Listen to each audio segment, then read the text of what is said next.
Welcome back. We're live at SUP-X, the Startup Expo, with Leon de Jerez. He's a partner at the SCA Group. Leon, welcome to the show. Thank you very much. Appreciate you having me. Yeah, I'm excited to have you on the show. Maybe before we dive into what you guys are doing, let's get to know you a little bit better. Maybe give us a little background on yourself, kind of where you grew up, where you went to school, and kind of how you got to where you are now. Yeah, for sure. Depends on how long you've got. Sure. So background is I grew up in Europe, Okay. multiple nationalities. Very cool. Worked in finance for 25 years as an activist investor, basically going into companies, trying to spot trends that we thought companies could take advantage of, but maybe hadn't spotted those trends yet. Sure. And then we went in and kind of did what we needed to do to make them successful. Parlayed that into direct ownership of companies, Okay. and which is what brought me over to the United States. And now I split my time between company ownership on the West Coast, which is in the media and digital content side. Interesting. And also strategic consultancy. Okay. So what exactly is the SCA Group, and what do you guys do? All right. So the SCA Group is a strategic consultancy. What we work with is basically in 4 silos, and we're probably best known for turnaround and restructuring. So two sides of the bankruptcy coin, if you will. Sure. We try not to take companies through bankruptcy just because essentially it's pain, but we will do it if we have to. Okay. And we're probably most well known for doing the Versace mansion down in Miami. We were the chief restructuring officer down there. The other 2 silos we work in are mergers and acquisitions and growth companies. So M&A, essentially, we don't replace banks or lawyers or anybody like that, but typically a lot of companies and mid-size and that don't have a lot of M&A expertise in-house. So we go in and provide that in-house expertise for them. Okay, very cool. So that might be for a sale, preparing a company for a sale, for example, and taking it through the valuation process and the sale process. And on the buy side, it's everything from identifying targets right through to post-acquisition integration. Interesting. On growth, what we do is we help companies that have hit some sort of a roadblock. It can be financial. Maybe they need to help raise capital. We don't raise cap, but we help them find the right capital, structure the deals, etc. Might be finding them the right strategy, the right management team, the right tools they need to get, from 10 million to 25 million, from 25 million to 100, and so on and so forth. Sure. Well, and I'm assuming you guys also help people because, obviously, 10 million or from 0 to 10 million, and then 10 million to 100 million or 20 million. Yeah. You probably need different types of skill sets and different types of people. So how do you work with companies to manage that? Because that's tricky. It is extremely tricky. And part of the problem is that for companies that are starting out in particular, they can get so caught up in the whole business of doing business that they actually don't tend to think about what is coming down the pike. And then they're scrambling to catch up, essentially. Okay. So, oftentimes that's when we're called in, and we're very often called in by capital or by the boards to come in and provide some expertise, or as Google would say, be the adult in the room, if you will. Sure. What we try and encourage, though, these companies, and we tend to drift in and out of these companies' lives as they reach each new stage. So, for example, one of our companies based down in Fort Lauderdale, we've been with them since they turned over $5 million, and this year they're going to clear 250. Wow. And we've taken them through about 30 acquisitions. So, but we've not been there constantly. We've come in and out as they've gone through each phase. But what we do in each of those is try and encourage them to think about what's next. We try and help the owners and the managers take that crucial step back and think about the next steps, not just like, let's make sales this month, or let's make payroll this month. Well, yeah, and I would also assume that majority of probably the companies you work for have never gone through all the different stages, right? Where somebody like you guys have done it multiple times, so you could be like, do this, don't do that. So what advice do you kind of give people when they're going through those different stages? Are there kind of general things they need to think about, or does it really depend on what they're doing? Right, so that's a great question. And basically the answer kind of falls into 2 parts. On the one hand, we have basic skill sets, toolboxes, if you will, that we can give people and say, okay, you need to do this. At its most basic, something like managing a 13-week cash flow. Boring as hell, but without that, you can run out of money in a nanosecond or in 13 weeks. On the other hand, what we are able to do, which I think is less traditional, is because we work in multiple industries, we're able to help companies in one industry actually utilize tools that might be more useful in another industry. And say, okay, hang on, you need to kind of think about this. In healthcare, for example, one of my backgrounds is working with consumers, branding, etc. Sure. One of the big things in healthcare right now is patient engagement. Well, guess what? A lot of the skill sets that we use in the consumer industry will translate over into healthcare industry. They don't have that skill set. So that cross-silo ability is also incredibly key to our offering. Right. Okay. So how do you actually start working with a company? Like, walk us through kind of the onboarding of a company. I wish there was a basic way because it really depends on the company. And a lot of companies are coming to us with a specific short-term need and it's critical. So we have to adapt. Ideally, what we try and do when we have the time, and if they've come to us in time, is we start with a business assessment, which is essentially trying to understand how do they make their money. A lot of companies don't make money the way they think they make money, which is one of the more interesting outcomes. Yeah, exactly. You wouldn't think about it, but a lot of companies are logistics companies rather than product companies, for example, and things like that. So we start by identifying what are the key profit and cost touch points. And then we try and say, okay, what are your goals? What are your strategic goals? What are the tools you're going to need? And how do we bring them on? Not just what you need, but when you need it, and what's the runway to bringing those things on board. Right. Okay. So how do you figure that out? Because it's got to be a little bit tricky, right? Because people are probably telling you, no, it's this. Exactly. You're like, no, it's that. And like, how do you bridge that gap between those?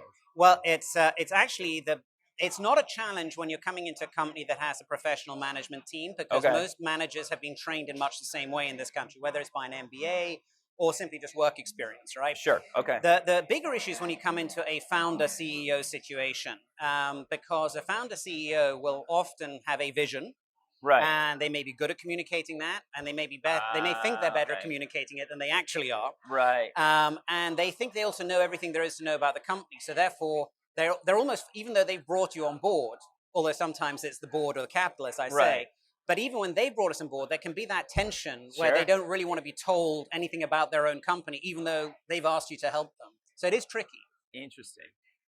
And I would also assume, like, it's all data, right? Like, data doesn't lie. It's like, this is costing you X amount of dollars a month, and then, but you're actually pulling in money over here. Right. What were you going to say? I was going to say, well, it's all about the data is correct, except data can be manipulated and can be read in so many different ways. So you're right. And that's one of the big areas we do try and help with is data management. So how do you clean data? How do you understand what is the data you need? Well, let's start with basic. What do you need the data for? What data, therefore, are you going to collect, and how are you going to collect it? How are you going to access and analyze it? And how are you going to keep it secure? So those are the things we look at, because part of it is, okay, if we can get those answers done, we can actually build a framework where the data is helping guide us rather than either dictating us or misleading us.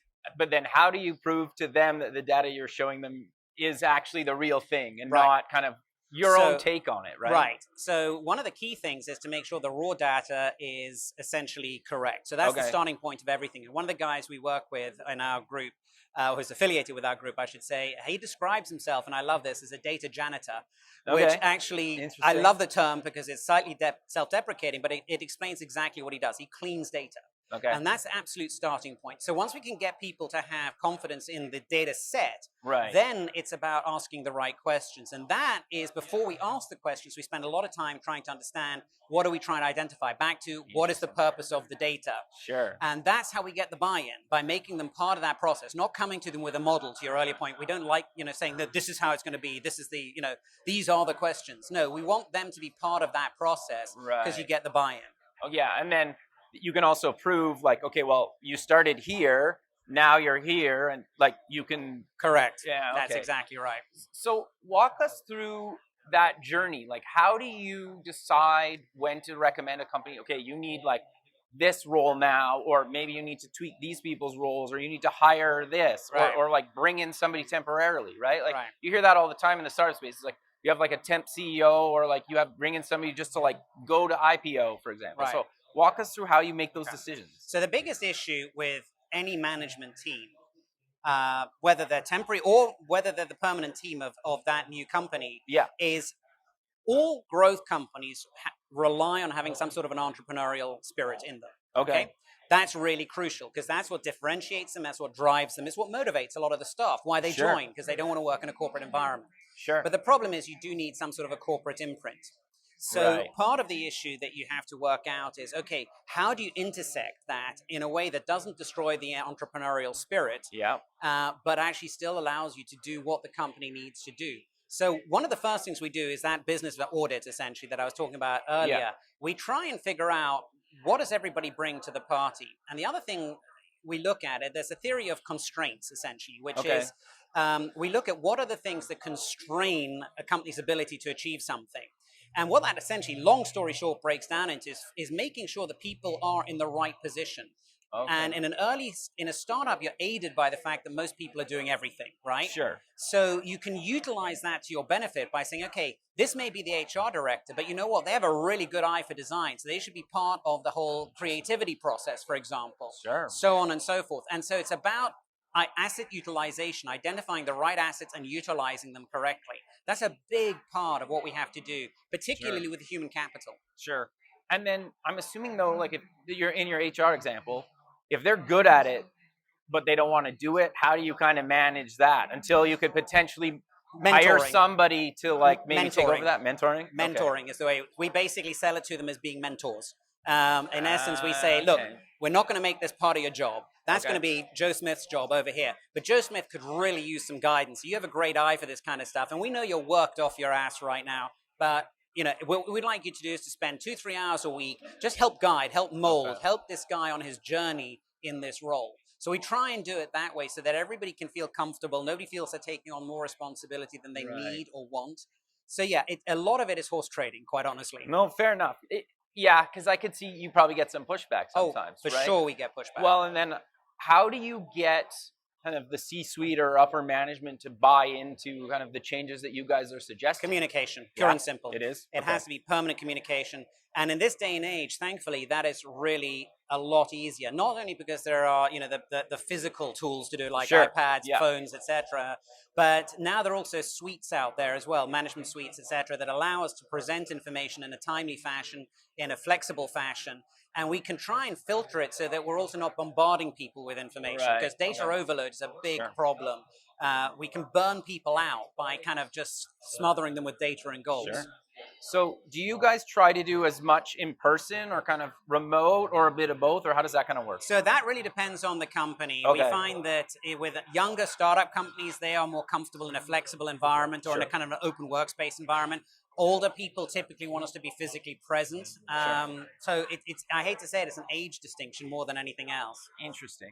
But I also think too, at least sometime in the process, you should meet people in person. It just seems to like go for dinner or just like do something that's not work related, but you're still kind of like team building or whatever you want to call it, right? Yeah, and I think, you know, the old Thursday night is pizza night kind of thing. That's a great idea, but I think you need to, I agree with you, and I think you need to kind of like be more one-on-one with people as well. So, you know, maybe a longer answer to your earlier, or a more detailed answer to your earlier question is, we tend to, at the start, we're much more focused on the personal side of it, even if it's a remote type of setup. And that might require us to travel to different places. But we do try and get to know people.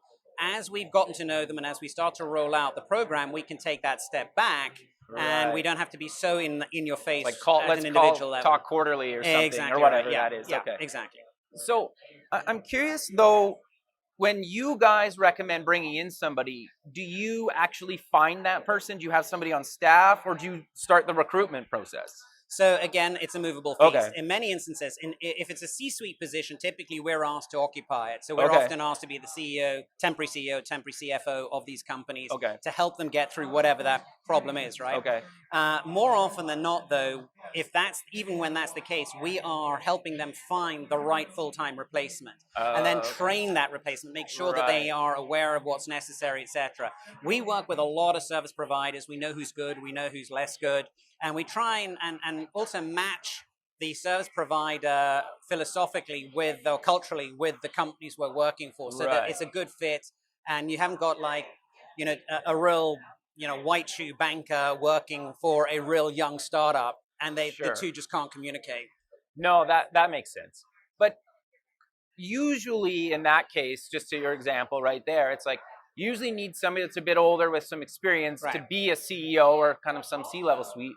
But then how do you bridge that gap between like the younger generation that's a little bit more kind of startup-y, Wild Westy, right? Because like, I think are you trying to say old people can't be hip? Or? No.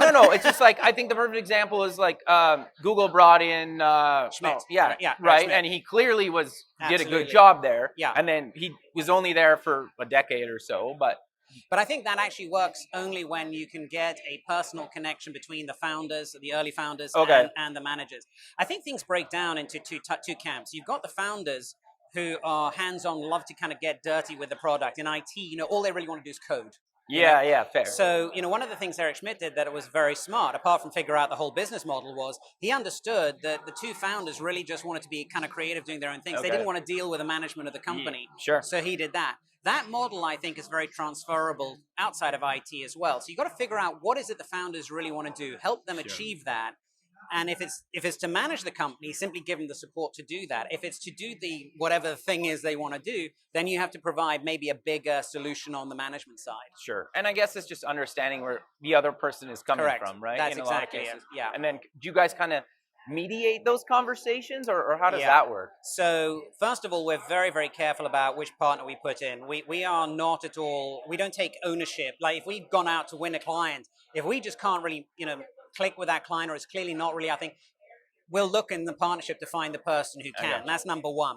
I think number two on it is that what we try and make sure is that the overarching goals are aligned between everybody who's involved in the process. And so consequently, what we try and do is make sure that the founders are very clear upfront with what is it they want to achieve. And then we will orient ourselves around that to make sure we have the right people plugged in at the right time to help them do that. Sure. No, that's quite interesting. So do you guys try to stick in a single vertical or a few verticals, or how does that kind of work? So we work in most verticals. I guess, the one of the verticals we'll absolutely not get into is banking, just because of the regulatory environment. There are a couple of others which we tend to avoid, but on the whole, we've got within the partnership, we have deep skill sets in virtually every single industry. So I guess the other answer to that question is we actually like the fact that we have multiple industry experience because of that illustration or example I gave you earlier, bringing those skill sets from another industry into one that hasn't necessarily experienced them yet. It is interesting how a lot of people just they're like, well, that's not in my industry. It's like, yeah, but business is business, right? It's like, absolutely. And businesses have people and people are people. So it's kind of like, well, the skills, the industry almost doesn't matter in probably a lot of cases. It's like, if you have an accounting problem, well, everybody has that, right? Yeah, we should hire you for marketing. That's what we try and tell everybody. Not everybody buys into that argument. And there is, of course, there are some phenomenal consulting groups out there that are very industry specific. And we don't want to take away from that. I think what it really boils down to is size of company and what actually is the issue. If the issue is you've got something really technological on an assembly line that needs dealing with, we're probably not your guys. Got you. But if you've got something that's more strategic oriented or financially oriented or things like that, we can help them much more than sometimes somebody who's very narrow focused, because we can slot it in a broader industry picture, essentially. Right. Okay. No, that makes a lot of sense. So where do you kind of see the future of work going? Do you think everything's going to go digital? Do you think everything's getting replaced by software or artificial intelligence? Like, what's your prediction on that? So I think that there's always going to be a mix between technology and human. I think there is just going to be because I'll give you an example in healthcare. So right now, for example, although there are care bots that exist, there are chat bots that exist, telehealth exists, the reality is people want to combine it with a human interaction, particularly with health. I think with things that are technology-oriented, generally people are more comfortable allowing technology to take the lead because it somehow fits. So for example, even self-driving cars, I think people will ultimately accept that kind of technology taking the lead. With healthcare, because it is so personal, for example, even though AI may eventually be much better than humankind at diagnosing, I think people still need that human interaction, that sense of comfort, that sense of empathy. Yeah, fair, because you can't really get that from a machine. You can't. Maybe they'll code it, but I doubt it. Yeah, well, I'm curious, like a simple example is like a algorithm or computer can go through, say, like 1,000 x-rays clearly faster than a human being. Right. And if they point out a handful of a human being needs to review because there's it's different, or something's wrong. Right. Then I think like that's a simple example of it's like, okay, well, if you can speed things up, give something better and basically say like, okay, somebody physical has to go through and look at this, then that makes a lot of sense. Absolutely. Right? And I think that's it. AI and machine learning particularly are best suited to tasks that are really highly repetitive and are similar. Very quickly, because I know of time, but a good example here is you mentioned imaging and diagnosis. Well, one of the fascinating things is IBM Watson, which is other than DeepMind, probably the lodestar in terms of AI, failed disastrously on diagnosing oncology. Interesting. That was last year, and IBM had to come up and say, yeah, it couldn't do it. It failed to identify correctly, and it failed to give a proper diagnosis. Sure. But on that was because it was too broad. Yeah, okay, it gave it too wide a field. But on a narrow field, like eye disease, for example, we've just had cleared. I don't know if you know this, but IDX has gotten FDA approval for the first artificial intelligence guided diagnosis machine, which means no human interaction at all. Wow. So, but it's very specific, and it's something that is a very common problem with the same symptoms, highly repeatable common symptoms. AI copes very well with that. So I think we're a ways away from passing the Turing test on this. But I think, yeah, in very repetitive tasks, easily and narrowly defined tasks, I think AI in the short term and certainly medium term has a really bright future. But I think humans are around at least for a little bit longer. No, fair enough. But sadly, we're out of time. No, thank you so much. It was really nice to meet you. And but let's close with mentioning where people can get more information about you. Okay, so yeah, we can go to our website, which is the SCA Group LLC.com, or you can just look me up on LinkedIn, and that will link you to our website. And failing that, just drop me an email. Perfect. Well, thanks again for doing it. I really appreciate it, and we'll talk soon. Thank you very much. Okay. Bye-bye now. Bye.